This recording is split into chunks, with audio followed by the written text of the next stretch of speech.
The email came in while I was mid-call with our Japan partners, finalizing a deal I'd nurtured for 11 goddamn months. The kind of deal that could have carried our Q4 single-handedly. I was smiling, genuinely, stupidly smiling, when my screen pinged with the subject line, "Urgent, role termination notification." I didn't open it right away. I thought it was phishing, or a mistake, or maybe some poorly executed April Fool's joke in August. The voice on the other end kept speaking in clipped, polite English, and I kept nodding, and the email just sat there like a quiet little knife waiting to twist. I clicked it open while muting myself. It was real, 2 lines, from the COO, Eric Dentz. "Due to structural realignment, your role is now redundant. Please clear your desk by 5 p.m. today. Your final paycheck will be deposited within the next 14 business days." I stared at it. Something under my skin went cold. Not angry, not sad, just quiet. The kind of quiet that comes before a thunderclap. I unmuted. "We'll move forward with Tokyo's terms. I'll send the paperwork by end of day," I said, then hung up. They wouldn't be getting that paperwork, not anymore. I walked into the ladies' room, locked the door, looked in the mirror. The reflection stared back, lipstick perfect, blouse still crisp from the morning steam, expression unreadable. Didn't cry, I didn't scream. I just reached into my phone, scrolled to an encrypted folder named Archangel Protocol, and tapped once. A progress wheel spun silently. No dramatic alarms, no crashing sounds, just a system-wide shutdown rolling like a fog over everything they ever thought they owned. Back in my office, I packed slowly, carefully. The things that mattered. The 1922 fountain pen from my grandfather, my old university ID card, stone paperweight shaped like a chess pawn, and the framed photo of my son, now fully grown and stationed overseas, still thinking his mom was just some marketing executive. I didn't take the awards, not the 12 Excellence in Strategy plaques, not the stupid crystal cube engraved with "Loyalty is leadership," because I wasn't loyal anymore. Outside, the screens began to flicker. First, the main dashboard on floor 6. Then, the analytics war room on 8, and the procurement server froze. The internal comms platform logged everyone out. Slack, Google Drive, SAP. Even the espresso machine in the executive lounge blinked red and went dead. I didn't have to stay to see it all collapse, but I did. Just long enough. And that's when Eric came running, loafers clicking, panic painted on his face like a toddler who lost his mom at Costco. He burst into my office just as I was placing the pawn paperweight in my bag. "The hell did you do?" he barked, voice cracking like a vinyl record left in the sun. I looked up at him calmly. "You said I was redundant, so I removed what was redundant. You think this is funny?" he hissed, slamming his hand on my desk. I stood up slowly. He backed off a step. "No, Eric," I said, "I think it's poetic." And I walked past him. His phone rang as I stepped into the hallway. His voice dropped an octave as he answered, "Yes, I'm aware. No, I don't know how to fix it." He didn't even look at me as I passed. He would, very soon. Because what none of them knew, what no one but me had ever known, was that I didn't just build the digital backbone of this company. I owned it, and buried in those lines of code was a clause. One clause, a trigger, that turned their kingdom into glass. By the time I hit the parking garage, the security team had been mobilized like I was a damn terrorist. 2 fresh-faced guards, either of whom had been alive when I onboarded, tried to politely detain me near the stairwell. One reached for my arm. I didn't flinch. "Ma'am, we've been asked to escort you back upstairs," I cut him off. "No, you've been asked to stall, which means they're scrambling upstairs and don't know what button to push next." He blinked. "Are you threatening the company?" I smiled, slow and deliberate. "No, I already did." Behind me, a faint ding echoed. Elevators were still operational for now. I took the stairs, on principle. By the time I reached my car, I had 47 missed calls. 6 from the same number, legal. 1 from Eric's personal cell, 1 from our Tokyo partner's assistant, already wondering why our server handshake had dropped mid-transmission. Good. Let the questions begin. As I pulled out of the garage, I passed a line of panicked executives gathering outside. Phones to ears, suits unbuttoned, confusion thick in the air like pollen during hay fever season. None of them looked at me, not one, except for Alicia, my former assistant, 26. Smart, underpaid, quick with coffee and quicker with code when I let her near the architecture during my sabbatical. She stood on the curb, holding her tablet like a life raft. Our eyes met, and I gave her the slightest nod.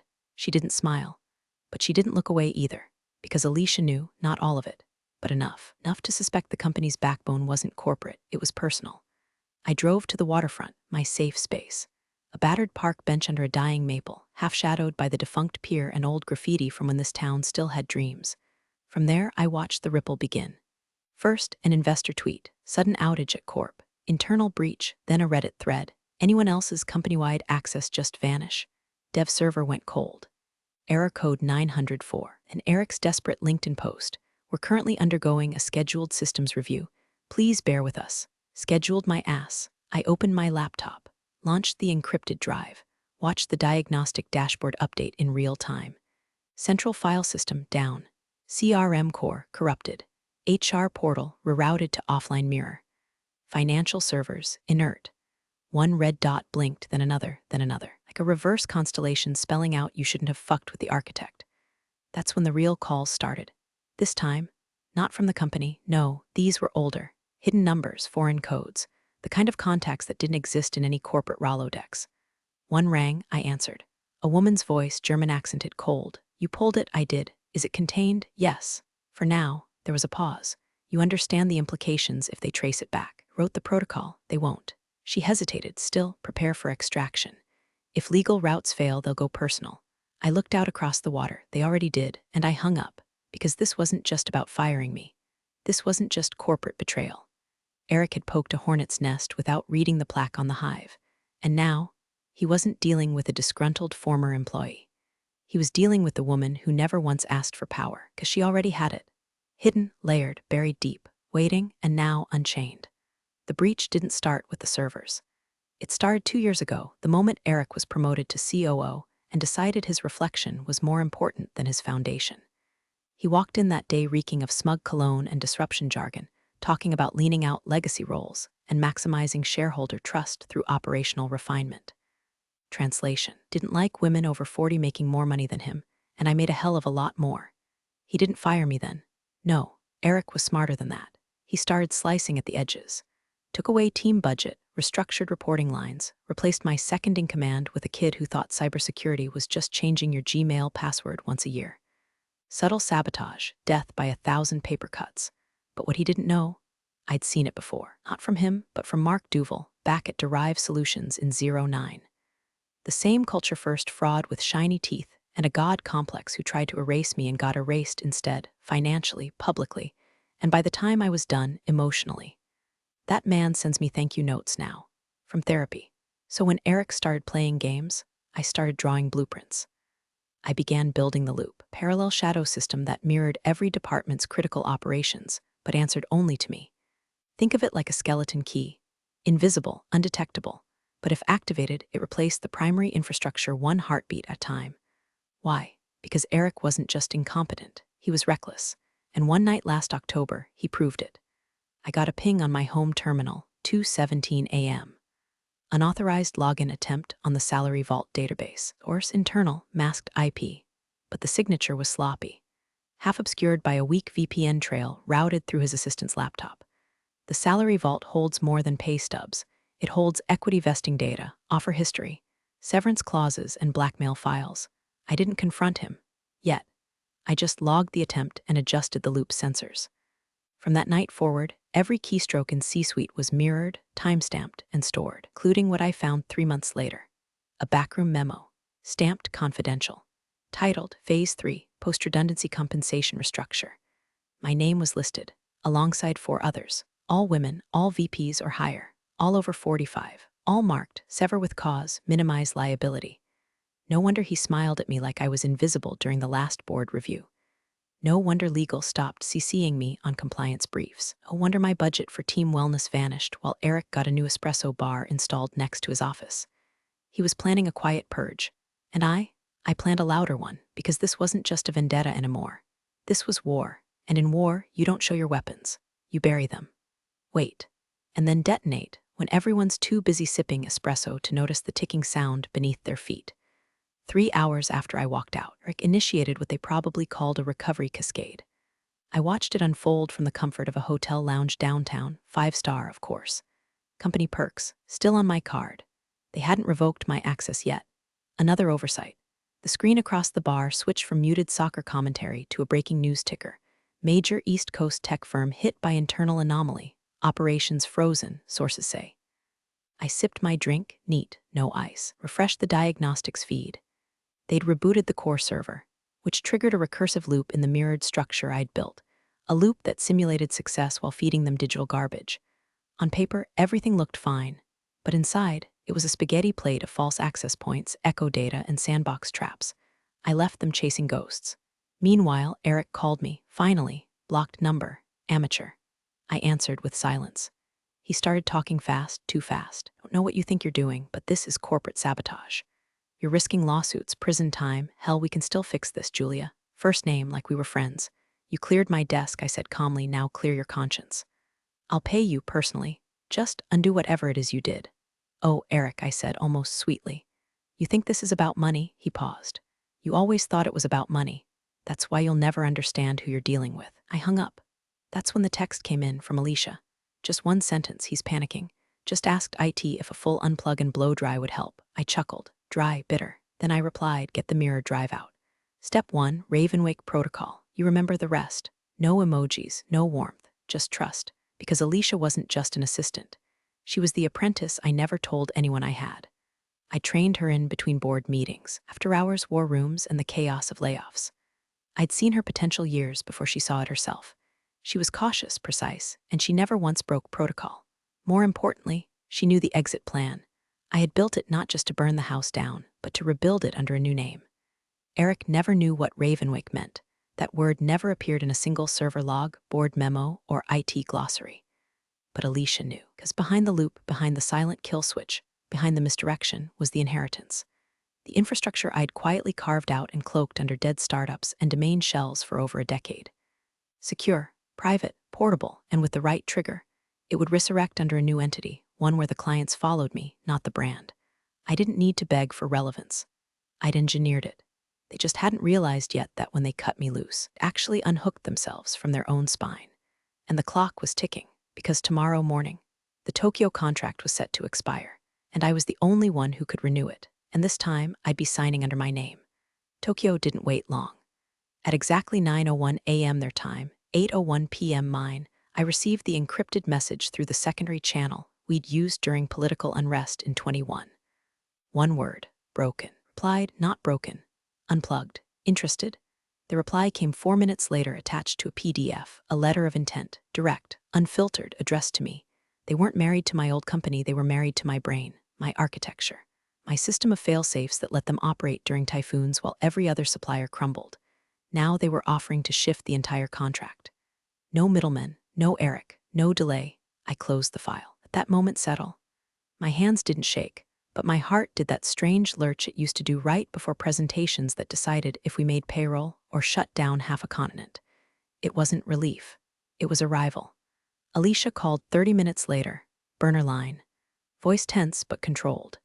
He's locked in the IT vault, she said, screaming about how you've hijacked the soul of the company. Eagle's trying to draft emergency arbitration, but they can't even access the template servers. I leaned back in my seat. Perfect. Initiate phase 2, she hesitated. Julia, this'll burn everything. The internal archives, the board files, even my own history. I know, because it had to be clean. Untouchable. If even a fragment of my system got pulled back into their ecosystem, they'd claim partial IP, drag me into courts until my hair turned white and my legacy turned into exhibits A through Z. So phase 2 didn't just destroy the bridge. It sunk the damn continent behind it. Alicia entered the fail commands. I heard her breath catch as she hit the final line. Ravenwake sequence auth execute 5, boom, not an explosion, but erasure. My signature vanished from every build log, every commit chain, every access grant. Even the digital plaque outside the innovation lab that once bore my name flickered, stuttered, then reset to unattributed. Inside the company, panic collapsed into grief, because they weren't just locked out now, they were amputated. I opened my laptop again, keyed into the Ravenwake backend. Clean, perfect, fully operational. Within the hour, 3 more messages came in. One from a Berlin aerospace firm. One from a Scandinavian fintech group. One from a Washington agency that didn't officially exist. All asking versions of the same question. Are you accepting new contracts under the new umbrella? I smiled. Umbrella, how poetic. That's what I had been for 22 years. Shielding idiots from storms they didn't understand. Now, I was the storm. And I had just started raining. By midnight, Old Company's homepage was reduced to a static splash screen with a typo-ridden apology. We are experiencing unprecedented technical issues. Please check back later. That spelling told me everything. Eric was writing it himself. and he was unraveling. I knew how he'd spiral. I'd seen glimpses back when investors pressed too hard during Q and As, the twitch in his right eye, the way his jaw locked when he didn't know the answer and had no one to throw under the bus. Yet I'd once saved him mid-conference with a well-placed technical issue excuse and a fake demo. He bought me a bottle of wine afterward like I was a babysitter who kept his secret. Now, there was no one left to hold his leash. At 12:22 a.m., I received a private video message from his wife, not a call, a video message. I almost didn't open it, but curiosity always was my flaw. She sat in their kitchen, half lit by the oven clock. Makeup, no veneer, just the glossy exhaustion of a woman who's lived with a man unraveling behind closed doors long before the public noticed. "Julia," she said, voice low, eyes heavy. "I don't know what he did, but he keeps saying your name like it's a curse or a confession." She looked off-screen, then back at the camera. "I know this doesn't mean anything to you now, but you weren't wrong. About him, about all of it." She ended with silence. No plea, no defense, just surrender, and I didn't feel vindicated. I didn't feel anything, because the chessboard was already scorched. No pawns, no kings, just ashes. By morning, half of my old clients had reached out through back channels, not to ask what happened, but to ask for seats at my table. The Tokyo deal was done. I signed it using my new LLC, Ashwick Systems, a name born from fire, trademarked months ago. Quietly, because here's the part nobody ever understood. While they called me redundant, I was busy preparing succession. Not just survival, evolution. Alicia had deployed the skeleton team. 2 ex-data analysts I'd poached from an internal layoff list, a legal contractor who once sued us and respected me more than her own firm, and a systems architect from Toronto who'd been blackballed for refusing to sell user data under the table. We were nobody. And together, untouchable. That morning, Eric finally went live. A broadcast, sweaty, disheveled, eyes manic. He leaned over the boardroom webcam like a villain mid-meltdown. "There has been an unauthorized breach by a former employee. This act will be pursued to the full extent of the law. We are working diligently with our partners to restore core services." He paused, then added, unscripted, unhinged, "She thinks she can destroy everything we built, but she was never the foundation. It was just a tool." That clip hit Twitter in under 5 minutes. Alicia posted a single word beneath it, wrench. The replies came like wildfire. No system collapses like this without her being the system. If she was just a wrench, why are you bleeding from the head, bro? Put respect on the name. Ashwick is coming, he didn't realize it yet. But his press conference, it was my best PR. And every word he said tightened the noose he tied around his own legacy, because the world was finally seeing what I already knew. You don't fire the architect, and then act surprised when the building falls on your head. The DOJ called me that evening. Not with threats, with questions. A man named Harrow, crisp voice, no accent, didn't even introduce his agency. He didn't need to. The way he said my name told me he wasn't reading from a script. "We're aware of a potential misclassification of intellectual property," he said. "You prepared to confirm the system architecture was solely your design?" "Every line," I replied, "and every bypass, which is why your subpoena will bounce off their legal department like a tennis ball in a hurricane." He went quiet for a second. I heard a lighter flick in the background. Then, "Would you be open to consulting?" I smiled, not out of arrogance, but because I could finally feel the shift. For 2 decades, I'd built fortresses for other men. Now I was being asked to teach them how to tear theirs down. I didn't say yes. I didn't say no. I just said, "Send your questions in writing. My new counsel prefers it that way." Then I hung up. Alicia messaged me. "He tried to rehire your whole team. Offered everyone double, no takers." I wasn't surprised. They'd seen too much.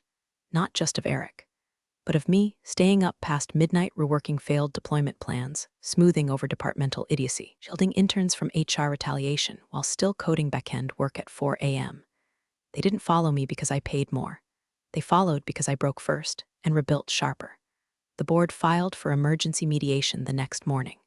Their press release blamed a rogue former employee for disrupting core systems beyond contractual norms. And yet, they never used my name, because using it would have been an admission that I had one worth fearing. Still, didn't stop the spiral. First, a leak hit the press. Screenshots of internal memos showing Eric's plan to cut all non-essential female leadership over age 45 by Q3. The phrase he used was sunsetting legacy voices. That headline caught fire. #legacy voices don't go quietly trended for 48 hours straight. I didn't write the op-ed. Someone else did. An ex-contractor from DevOps. He told the world about how I'd once rerouted a DDoS attack during my father's funeral, with one hand on my laptop and the other holding my son's. They called it myth. It wasn't. I hadn't cried that day. I hadn't eaten. I hadn't told anyone. I just fixed what no one else could. Now, the world knew, and Eric, he vanished. 2 days later, the company posted an announcement. Effective immediately, our COO will be taking an indefinite leave of absence. Not even a resignation, just absence. That same hour, Alicia sent me a photo, the brass nameplate from his office door, tossed, cracked, smeared with what looked like coffee. Caption, he left before the cleaners showed up. Guess even he knew it was over. I didn't reply because by then I was watching Ashwick Systems onboard its 5th client in 12 hours. And Tokyo had just wired a 7-figure retainer. No office, no overhead, no permission. Just me. The empire they never saw coming, because it didn't wear a suit or smile for meetings or play nice at networking brunches. It wore scars and silence and code. The first press request came at 3:14 a.m., a journalist from Wired who'd admired my resilience and wanted to do a profile. I deleted it. Then came Forbes, Bloomberg, TechCrunch, all asking the same thing. Would I like to share my side of the story? There was no side. There was a truth. Then there was the wreckage. Eric's empire didn't collapse in fire. It rotted, quietly, the way things die when no one believes in them anymore. Their next earnings call was postponed, twice. Stock froze, then tanked. Clients fled like rats off a drowning spreadsheet. Meanwhile, Ashwick didn't advertise, didn't recruit, didn't pitch. We just answered the phone. Because reputation travels faster than marketing ever could, mine was no longer whispered in hallways or buried in footnotes. It echoed in every crash report they couldn't decrypt, in every contract that reappeared with my signature instead of theirs, in every we'd rather follow her than rebuild with you. I gave Alicia the choice to go public. CTO title, full rights. She declined. Let them guess who built the back end, she said. Mystery sells better anyway. Smart girl. Tokyo sent us a box of engraved pens. Lynn sent a bottle of wine so old the cork crumbled when we opened it. Washington didn't send anything, but 2 weeks later, a high-clearance cyber-resilience contract landed in our inbox with no bidding process. Just coordinates, budget, and a non-disclosure clause longer than a Russian novel. We took it. Then one morning my son called, from base, video chat. He looked at me for a moment, then said, "Mom, you're trending again." I laughed. Am I finally cool? He shook his head. Nah, just terrifying. We talked about nothing, everything. He asked if I was happy. I said I didn't know yet, but I wasn't angry anymore, and that was new. That was enough. When we hung up, I walked outside to the rooftop deck of the brownstone I'd just closed on. No mortgage, no strings, just mine. The wind rolled in off the city like applause with no hands. Down below, the world churned. Lawsuits, pivots, reinventions. Eric resurfaced eventually. New title, new suit, different city. But the stain followed him. Because while he might have buried the scandal under NDAs and hush bonuses, he could never bury the one fact that haunted him. He didn't get outsmarted by a rival. He got outlived by the redundant one. And I didn't just walk away with revenge. I walked away with the blueprint, the keys, the kingdom, and no intention of letting anyone else hold the gate again.